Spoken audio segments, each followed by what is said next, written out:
തൊപ്പിയെ തപ്പുമോ? സംസ്ഥാന ആഭ്യന്തര വകുപ്പ് മന്ത്രിയോട് ഇന്നൊരു മാധ്യമപ്രവർത്തകൻ ചോദിച്ചൊരു ചോദ്യമാണ്. സത്യത്തിൽ ഇന്നത്തെ കാലത്തിൻ്റെ ഒരു ഡൈനാമിക്സ് ഞാൻ ഓർത്തുപോയി.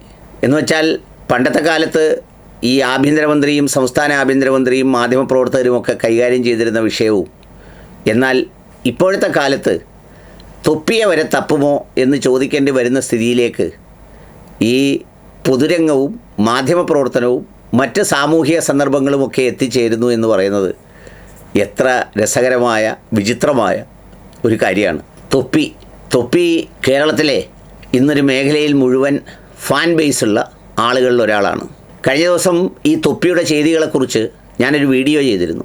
ആ വീഡിയോയിൽ ഈ തൊപ്പിയുടെ കുൽക്കി സർബത്തും പിന്നെ അതുമായി ബന്ധപ്പെട്ട പ്രവർത്തനങ്ങളും ഒക്കെ അടക്കമുള്ളവ ഒരുപാട് പറഞ്ഞിരുന്നു. കഞ്ചാവും മയക്കുമരുന്നും അടക്കമുള്ളവ ഈ തൊപ്പിയുടെ ഗ്യാങ്ങിനകത്ത് വിതരണം ചെയ്യപ്പെടുന്ന രീതിയും അതുമായി ബന്ധപ്പെട്ട ഒരു സമാന്തര ജീവിതം ഇന്ന് ഇതുപോലെയുള്ള ഇടങ്ങളിൽ ജീവിക്കുന്നുവെന്ന് അറിയാത്തവരൊത്തിരി പേരുണ്ട്. പക്ഷേ അറിയുന്നവർക്ക് ഹരം കൊള്ളിക്കുന്ന ഒരു നായകനാണ് തൊപ്പി എന്ന ഡപ്പി. ഏതായാലും അങ്ങനെ ഒരു വാർത്തയും വീഡിയോയുമൊക്കെ പ്രത്യക്ഷപ്പെട്ടപ്പോൾ തന്നെ സംസ്ഥാന സർക്കാരിൻ്റെ ഭാഗത്തുനിന്ന്, ആഭ്യന്തര വകുപ്പിൻ്റെ ഭാഗത്തുനിന്ന് ഉടൻ തന്നെ DGPയുടെ നേതൃത്വത്തിൽ ഒരു അന്വേഷണം പ്രഖ്യാപിച്ചത് ഏറ്റവും ഉചിതമായ കാര്യമാണ്.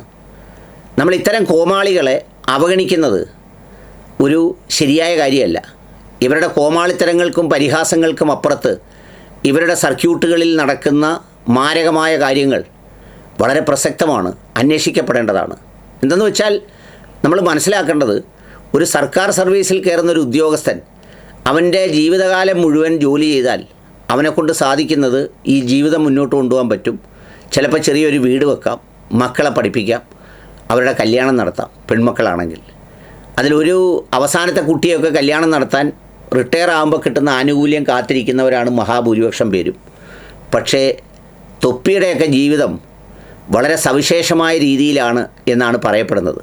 എനിക്കറിയില്ല, അവരുടെ ലോകം, അവരുടെ വാഹനങ്ങൾ, അവരുടെ സഞ്ചാരപഥങ്ങൾ ഇതൊക്കെ ഒട്ടും ചെക്ക് ചെയ്യപ്പെടാതെ ഈ രാഷ്ട്രീയക്കാർക്കിടയിൽ അങ്ങോട്ടും ഇങ്ങോട്ടും പരിശോധനകൾ, വെട്ടിക്കീറലുകൾ, അവരുടെ കുടുംബാംഗങ്ങളെക്കുറിച്ചുള്ള ആക്ഷേപങ്ങൾ പറച്ചിൽ ഇതൊക്കെ ധാരാളമായി ഉണ്ടെങ്കിലും അതിൻ്റെ നടുവിലൂടെ തൊപ്പിയെപ്പോലുള്ള ഡപ്പികളൊക്കെ അങ്ങ് ഊരിപ്പോവുകയാണ് പതിവുള്ളത്. ഏതായാലും തൊപ്പിയുടെ റേഞ്ചിൽ നിന്ന് അന്വേഷിക്കാൻ കഴിയുന്ന ഒരു അന്വേഷണ ടീമിനെ വെച്ചെങ്കിൽ മാത്രമേ അത് അന്വേഷിക്കാൻ പോലും പറ്റുള്ളൂ. കാരണം 50 കഴിഞ്ഞ ആളുകളൊക്കെ ഇന്ന് തൊപ്പിയുടെ സാങ്കേതിക വിദ്യയോടൊക്കെ പിടിച്ചു നിൽക്കുന്നതിൽ നിന്ന് കാലഹരണപ്പെട്ടു പോയി. അത് നിങ്ങൾ എത്ര പേര് ശ്രദ്ധിക്കുന്നുണ്ടെന്നറിയില്ല.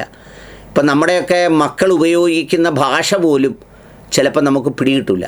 എന്ന് പറഞ്ഞാൽ പുതിയ കാലഘട്ടത്തിൻ്റെ കാച്ചിക്കുറുക്കിയ പ്രത്യേകതരം ഭാഷകളാണ്. ഒറ്റ വാക്കിൽ തന്നെ ഇപ്പോൾ സീന എന്ന് പറഞ്ഞാൽ പണ്ട് നമ്മൾ സീന എന്ന് വിളിക്കുന്നത് വീട്ടിലാരെങ്കിലും ആയിരുന്നു, അല്ലെങ്കിൽ ആരുടെയെങ്കിലും പേരായിരുന്നു, അല്ലെങ്കിൽ എത്ര സീനുണ്ടെന്ന് നമ്മൾ ചിലപ്പോൾ ഞാനായും അതുപോലെ സിനിമാ വാരികയൊക്കെ വായിക്കുമ്പോഴാണ് ഈ സീൻ 32 സീൻ എന്നൊക്കെ പറയുന്നത്.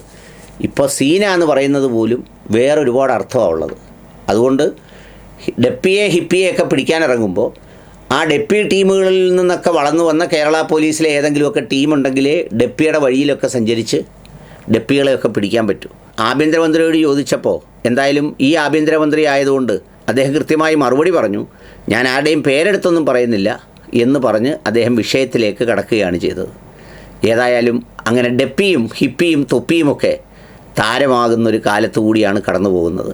വഴിവിട്ട നിയമവിരുദ്ധമായ പ്രവർത്തനങ്ങളിൽ ഏർപ്പെടുകയാണെങ്കിൽ അത് ഒടിച്ചു കളയണം, മുറിച്ചു കളയണം.